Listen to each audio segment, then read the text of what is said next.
My name's Mike Caprio, and I was born and raised in Apacon, New Jersey, which is like the more suburb part of North Jersey. And yeah, when I was 18 years old, I was diagnosed with FAP as a senior in high school. And then after 2 weeks after graduating high school, I had to go to Mount Sinai Hospital in New York City to get the entirety of my large intestine removed and to get a J pouch constructed out of the remaining or the end of my small intestine.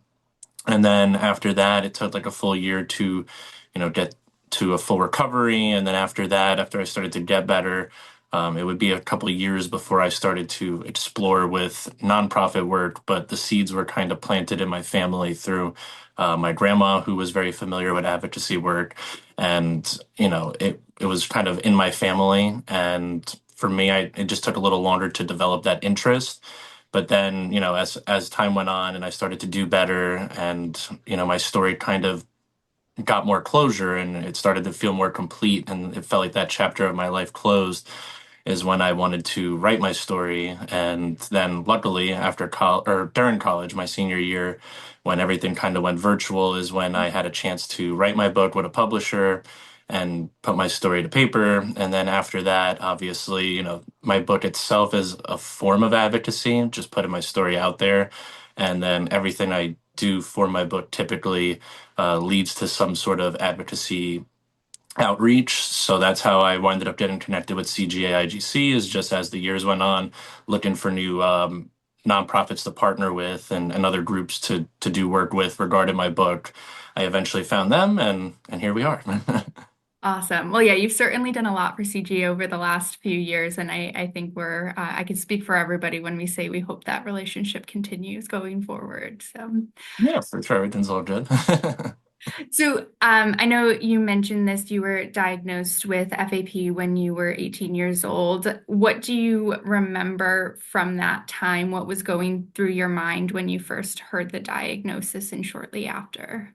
Yeah, so for me, when I was first diagnosed, I kind of didn't really understand it. And that's kind of how I wrote about it in my book was from my perspective, it seemed like it was a very serious announcement, the way my family had broke the news to me. But at the same time, I understood it was genetic and it was shared with my family. So I know my mom had it, I know my grandma had it, and my aunt, and they all lived relatively normal lives from what I observed growing up. So in my head, I was like, okay, this seems like scary news, but I'm looking at my mom right now who has it too, and she's fine. And my grand, so I had all these references of people who were okay. So I didn't really know what to make of it. And then it started to get worse when I went online and Googled everything and saw a wide variety of different stories and cases. And, that's when everything kind of changed for me, is when it felt overwhelming. It was like, oh my God. I felt like in a way I was being lied to, which I wasn't, obviously. It's just when you Google your it's like the worst thing you could possibly do. I mean, my surgeon warned me not to do it, and I did it anyways. And, that was a mistake, lesson learned. But that's kind of how my diagnosis evolved, is like I didn't really think too much of it at first. And then as time went on and I did more research, it was like, whoa, what's going on here? And then obviously, my surgeons smoothed out a lot of my concerns. And then as time went on, things balanced out, but that's kind of how it started. Yeah, I think you're not alone in Googling something even when a provider tells you not to. So it's Yeah, hard not to feed that curiosity. exactly. Especially when you have it available to, at your So fingertips. easily, definitely. I actually read your book over this weekend, and I know you talked about in the book your mom sharing her feelings of guilt after you were diagnosed because this is something she had and it was passed on in the family. How did other people in your family react? Your dad, your brother? Were there any other, you know, feelings that people were expressing, and how did that impact your processing of it? Yeah, so for my family, I mean, obviously we all had emotions. For my dad and brother, I wouldn't say it was necessarily guilt. I mean, maybe for my dad a bit because it was a split decision between between my dad and my mom. But my brother didn't really harbor any of that like guilt of the fact that he didn't get it. I think he was just happy that he didn't get it, which is totally normal. I mean, in our family, we're like, yeah, you should be happy that you didn't get it. Don't complain about that. I think it was more so just a concern for me. That's really what the main grapple we had to go through was. And from my perspective, as I wrote about, like I was kind of withdrawn from everyone, and from their perspective, they thought I was, mad at them and all these things. But in reality, I thought I was like such a burden that, I foolishly thought that if I, wasn't here, if I wasn't born, that they'd be better off without me, which was obviously not true. So as far as guilt goes, my mom harbored a lot of it. I think my dad did a little bit too. As far as my brother, not really. But as a family, it was mostly just concern for myself. Yeah, that makes a lot of sense. And it sounds like your family was really supportive of you throughout that whole thing. And once you were able to share how you were feeling, it seems like that really helped all of you kind of keep moving forward in the journey too. Definitely. Yeah, no, that was a necessary step for us to get to where we are today. Hard to do though, I'm sure. Not easy, for sure. It was Yeah. probably one of the hardest things I've ever done, as I wrote about, but I'm glad it happened, and it was my rock bottom moment when I had said Yeah. that to my mom. So the fact that it happened was painful, but it was also necessary because that's what snapped me out of my bad thinking. Yeah, absolutely, absolutely. And I know you touched on this a little bit about the information you were given at your diagnosis and then what you learned through Googling. Is there anything specific you wish you were told at the time that your diagnosis was shared with you? And, had you met with a genetic counselor or other provider before, were there certain things that you wish you had heard or known? Honestly, I was informed pretty well, especially for my situation. So I know at first I was a little mad because I thought things were being hidden. Just reading about the wide variety of how things can differ between families online. My surgeons, because they knew my family's history and how the disease operated within my family's history, they had a pretty good idea of what needed to be done for me specifically, and everything was disclosed to me. But for the most part, I think the only thing that really wasn't really disclosed as something that could happen was the surgery being one or two parts, which is what winded up happening. And honestly, in the long run, it's probably the reason why my quality of life is so good. So I'm very thankful for it. So, back in the day, I was mad about that. And I thought that was some big, you know, curse or whatever at the time that, my luck, bad luck, I was supposed to have it in one part, but in reality, it was probably better that I had it in two parts. So that was really the only thing that felt like it was withheld at the time. And then as far as like maybe a genetic counselor, I was diagnosed at 18, so it was very young. I was young to understand that part of it. As I've gotten older, I think something I wish I understand a little better is like, what the treatment or medical options are around the gene itself. Like if they're looking for a way to remove it, because I remember, like almost 10 years ago now, that was a conversation back at Mount Sinai Hospital. But to my 18-year-old years, that kind of, didn't really do much for me. It's like I'm not thinking about kids right now or anything like that. So but now, as I've gotten older, it's like it would be. I mean, I could also look that information up on myself, I'm sure, or I could reach out to someone. I got to take a little responsibility myself, but admittedly, that's something I kind of wish I knew a little more about. Yeah, it is as a provider, it's interesting to think about like the time frame of sharing certain types of information because one part of you is like, let's share everything right now at the beginning. But when you're 18, you're not thinking about family planning. You're thinking about like what's the next step right in front of you. And sometimes those conversations never get circled back to. But Yeah, there are a exactly. lot of resources out there. So Yes, there are. yeah, so I'll hopefully just you'll be sift through able them. to get some more information about that. And it's good to know that that's how something that you wish you knew more about. So other people who are going through something similar think of those types of questions as well too. Yeah, definitely. I figured it would be helpful to throw that out there. Good tip. Can you talk a little bit about like what day-to-day life is like now for you and how does FAP related screening fit into that? Yeah, so day-to-day life for me is pretty normal for the most part. I mean, obviously, everybody has their bad days. I remember that's how my surgeon would tell me about it. If I ever did have a stretch of bad days, or if I ever had like pouchitis, which I've thankfully only had once, or any weird things after the surgery, he would always tell me, he's like, "Hey, everybody goes through something. Everybody has bad days. Nobody's perfect." So that's helped me over the years. But like I said, I really haven't had too many bad days. It's usually diet is probably something I have to be the most careful about. Just not eating foods that I've learned over the years don't work for me, or foods that had like a sneaky time delayed effect on me, where like I was eating it for like a couple days, thinking everything was fine, and then a couple days later, everything was indeed not fine. So like that's stuff that admittedly does happen and can be challenging at times, but overall, I mean, the good days far outweigh the bad. And then as far as screening goes, I haven't really had to worry much about it throughout my 20s because my family's history hasn't really had any of that, like polyps within the digestive tract in their 20s. As I get into my 30s, I personally want to get screened. I know my aunt and my mom are telling me I don't have to worry about it quite yet because they didn't get screened until they were in their 40s.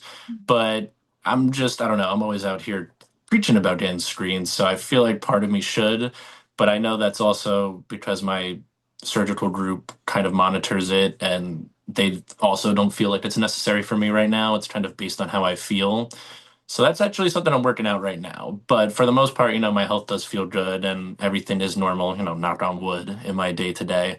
But the main thing I need to keep an eye on going forward is just screening myself and making sure, especially now as I get older and start crossing over into my 30s and as life goes on, I need to make sure that I am getting screened and it's not something that's on the back burner of my thoughts. Yeah, that makes a lot of sense. And one thing I liked about the book was that you made comparisons for some of the things you experienced to like what other people who haven't had their entire large colon removed. And like one thing was like, everybody has to change their diet a little bit or watch what they eat Mhm. as they get older. And Yeah. I think even like talking about the cancer screenings, like how that might change as you get older, there's for people who don't have FAP, there's cancer screenings that start when they get older, and it's, important to be talking to providers and being on top of those things. So I think there's, a lot that you've gone through with FAP that anybody can really kind of take away from that experience. Yeah, for sure. And like from my perspective, like just since it's been like 10 years now, when I was younger, obviously like when you're 18, 19, 20, nobody really in your peer group besides like maybe a rare person or two has like digestive issues or even health issues really. And then as you get older, life does happen and people get affected by things. So I remember when I was younger, I was kind of like more taboo on like the diet stuff and like if my stomach was ever off or if I was having issues in that regard, especially Yeah. with like friends. It would be only a few close friends who I trusted. But now as I get older, like people have read my book and they're like, "Oh, I have Crohn's or I have like UC or I have, and they've been diagnosed with these things." And like now it's just not taboo. And now I have friends who Yeah. come up to me and they talk about like just they gauge my opinion on things because they know I do stuff like this. So it's just funny because what was taboo back in the day is like now like not taboo is Yeah. as I've gotten older. And like you said, like I have a good friend who doesn't have, like a genetic condition or anything that would trigger the need to be screened. But in the past year or two, he had a polyp in his large intestine that he was thinking about ignoring. I convinced him to not ignore it and get it removed, which he's very thankful he did, and he's all good now. And then he had another growth on his neck removed. And again, like it just happens, it is what it is. So as you get older, you kind of realize that when I was younger, I used to think like it felt like I was being picked on. But then as you get older, you kind of realize everybody goes through something at some point. Yeah, I think that's a really helpful perspective to have. And your story, I feel like it sounds like has helped a lot of people kind of address some of the things they should address and might not have otherwise, or even share their own story more so. So that's great. I'd love to talk a little bit about writing the book. What Mhm. was that process like? I'm sure it brought up a lot of different emotions. Were there parts of the book that were like really difficult to write, other parts that were pretty easy? How did that process go? Yeah, for sure. So, like, obviously, with my book, as you read it, it's very vulnerable, and I talk about the super high moments and the super low moments, the embarrassing moments, and everything in between, included my thoughts that were all over the place, and finally to where I got to a good place. For me, writing all that, it had its. I think I kind of experienced all the emotions, when I was going through it. For one, it was therapeutic just to start with the happier stuff. It did feel like in a way, and it still feels this way to this day. I was always concerned when I wrote my memoir that, like, I am so young. It's like, what if my story isn't complete yet? And then like years go by and I feel like there's a lot of stuff I missed out.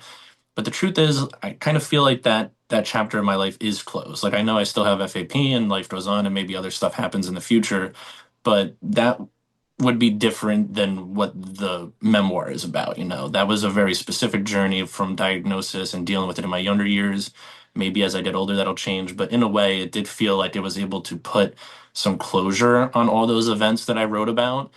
And it's also nice to not have to hide. For a long time, that was a decision I had where my family kind of left it up to me. They're like, you know, if you choose, no one really has to know about this. You can live a pretty normal life without people knowing.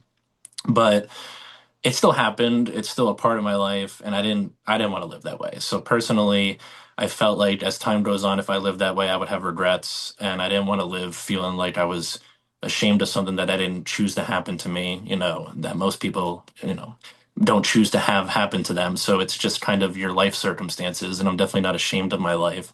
So it definitely helped in that regard.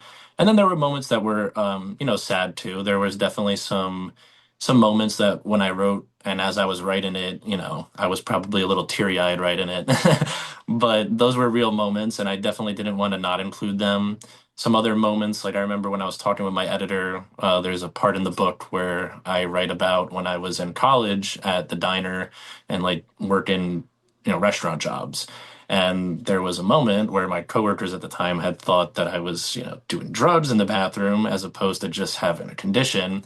And I remember that was like a part where I thought me like, and in similar instances like that, because in that chapter I kind of wrote about how I started to get perceived after I had my surgery and kind of being judged for your condition and stuff like that. And I remember talking about that with my editor. I was like, am I airing people out? Like, is this a bad thing? Like, should I not, can I be held liable? Or I don't know. Like, I was worried about a whole bunch of things. Yeah. And she's like, well, she's like, this happened to you. She's like, I would definitely include it. She's like, you're not using names, you're keeping it vague, and you're not like, you know, slandering them. But it did happen to you. And if they happen to read it and know that it's directed at them or they know that that was them, then that's really on them. It's not like you're doing anything wrong. You're just speaking your truth.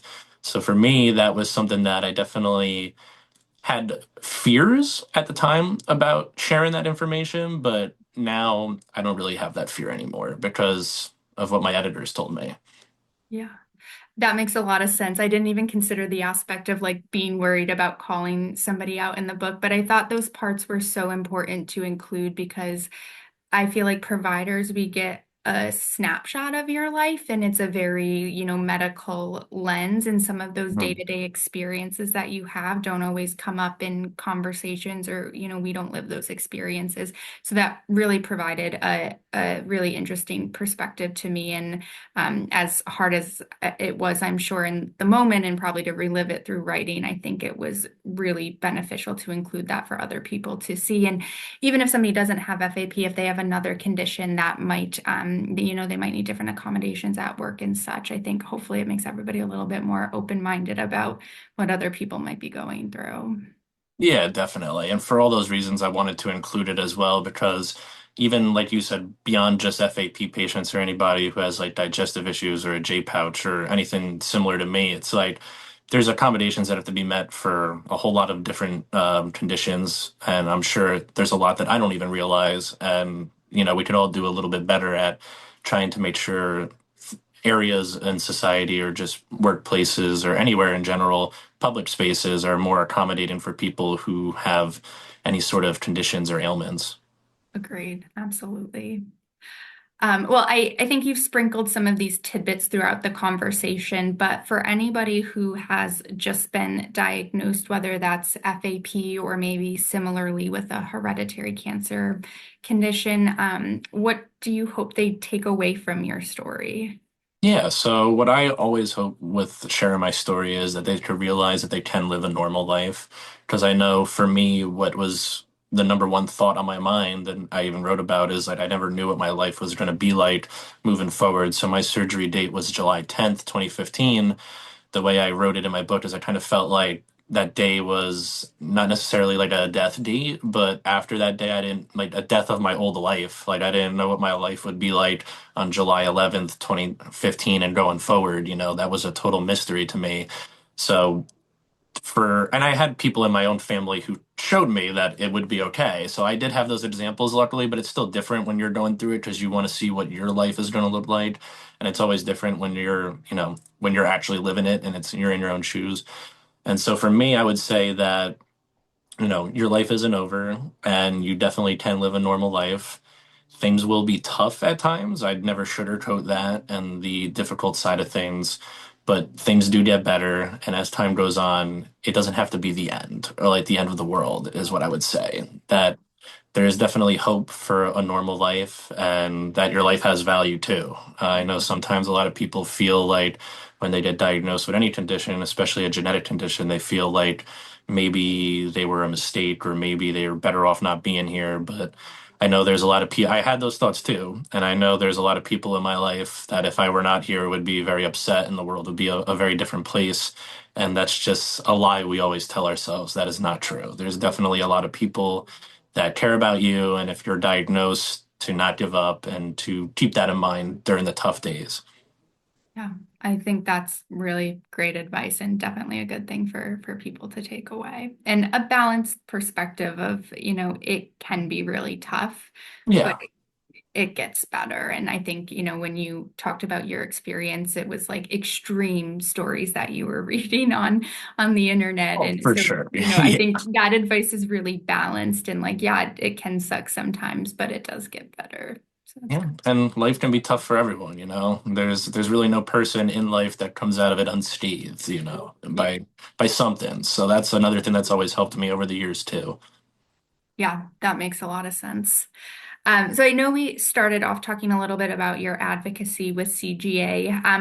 In what other ways are you doing advocacy right now, and what other advocacy do you hope to do in the future? Yeah, so that's actually a good question because it's evolving right now.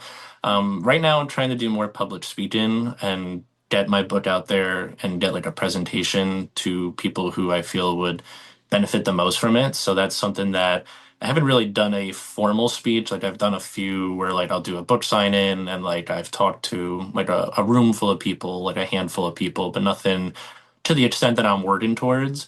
And then another thing is just doing events, whether it be at local bookshops or like a Barnes and Noble where I can sit somewhere and, hand my book out and share my story and raise awareness in that regard. And also just kind of making the rounds on podcasts, wherever I can, share my story and partner in with other nonprofits. And hopefully in the future, I could speak at these nonprofits as well. So that's kind of where my head's at right now at advocacy and just pushing the message. Yeah. No, I think that sounds like you've got a lot of good plans coming for the future. Thanks, Um, Austin. Yeah, absolutely. And sort of in line with advocacy, what do you feel like is missing in terms of support or resources for people who have FAP or maybe have a similar genetic or cancer syndrome?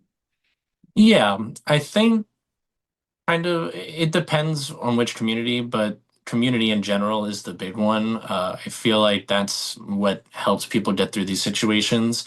So for me, my community was basically all family and my surgical team as well, and the associates we had in our life to lean on for information. So for me, that helped me a bunch, and just being in like these other groups and hearing the people who are going through difficult times more often than not, they just don't have a community of people to kind of bounce ideas off of and share experiences with. And obviously, like I said, that's hit or miss because I'm involved with some groups and, the communities are really strong and people really have helped each other from sharing information and being able to rely on one another. And then there's other people who, it always makes me sad when I read those posts or messages where they just got diagnosed and it was a surprise diagnosis, like it was a spontaneous mutation, and they don't have any resources. And they're basically feeling all the overwhelming things I felt without having my mom, grandma, aunt, and everybody to talk me off the ledge. So, I mean, we live in the day and age where you could kind of find any information you want on the internet, good or bad, obviously. As I noted before, you could find what you need, and you could also dig yourself into a hole you didn't even know existed. So it could be a good and bad thing. But I think the biggest thing, and I know it sounds kind of simple, but it is kind of the truth, and that's why I was sitting there thinking about it for a second, is community really is a bind-in factor in our society. And outside of, condition or outside of people with conditions or shared conditions, anything like that, community in general is just important, just in general for humans, you know. So Yeah. Yeah, no, I mean, I think a big theme of your book and your story was the support you had from your family. And so I'm with you. I can't imagine what it's like for somebody going through this and they don't know anybody else who's had this same experience and they can't hear that it's going to be okay on the other side of it. So it's, yeah, that would have changed my experience totally. I can imagine for sure. Well, I think just to wrap up, you talked about when you were first diagnosed when you were 18 and then kind of viewing that July 10th date as like the start of a new life or, the end of your old life. If the person you were at that time could see where you are today and what you're doing, what do you think would surprise him most?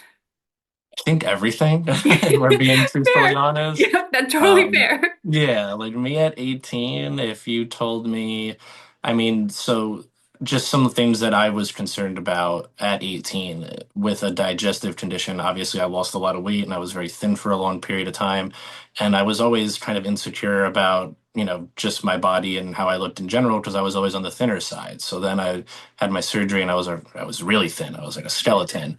And then after that, you're having trouble keeping down any food. And for me, it was like, am I ever going to be able to get back to a normal weight? Am I always going to be thin? Can I even exercise? Because I was into sports and I actually didn't really get into sports and fitness. I'm more active now after my Yeah, surgeries than I was prior, funny. which is always a fun, interesting thing. Yeah. But that's like another thing. Like at 18, I wasn't super active and I wanted to be active. And I was still, in a lot of ways, felt like I was beginning my life. So I didn't know if I was going to be able to, play sports or like do outdoor activities or exercise or be able to put on weight or if I would have a super special diet or if I wouldn't be able to go out with my friends and have a drink or, all these things, right? Like all these things I didn't know I could do. And now, I think when I was back in 2015 after my surgery, the lowest I weighed was like 130 pounds and now I'm over 200 pounds Oh, wow. and I'm able to, like put on muscle and go to the gym. And that's something I thought was never possible for me just because of my health condition. And then if you told me at 18, when I was in my super low spot, that I would eventually get over it and find a spot of gratitude in my mind and be able to write about it and kind of take that path, I would have probably thought that was crazy too. So I just know that there's a lot of people that have known me during the lowest moment and prior. And when they see me now, they're just like, they probably had the same reaction I would have had at 18. They're just like, wow, like you went through a lot and you kind of turned it around. And it's like, for me, I'm very thankful for my life because I'm doing a lot of things that I didn't think was possible after my initial surgery during that rough first year. So I think if 18-year-old me saw me now, he'd be really excited for the future and he'd probably wonder why he was freaking out so much. Yeah, that he for sure would wonder why he was freaking out so much. If only we could have that, foresight when we're in that moment. But no, I think those are great insights. I think it's hard to know what your life is going to look like, 10 years from a moment, but especially when you're going through something that's such a drastic change too. Yeah, exactly. I mean, for me, I thought 10 years it would be horrible, That's what I initially thought, but then as time went on, I realized that that wasn't true and, all things considered, I'm very thankful today. Absolutely.